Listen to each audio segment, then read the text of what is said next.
Aš taip visą laiką taip svajojau dalinti savo pardavimų žiniomis.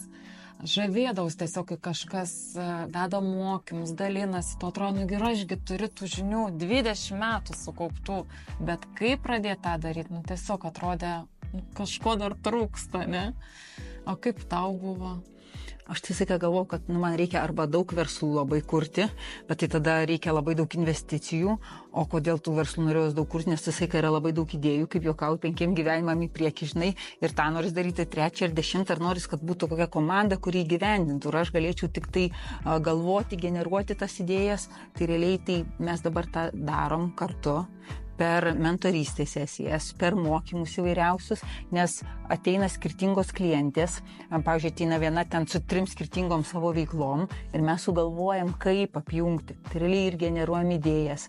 Ir žiūrėk, tu daliniesi kaip ras klientų, aš dalinuos kaip ras klientų, nes irgi labai panaši tų klientų radimo ir sėkmingų verslų kūrimo patirtis.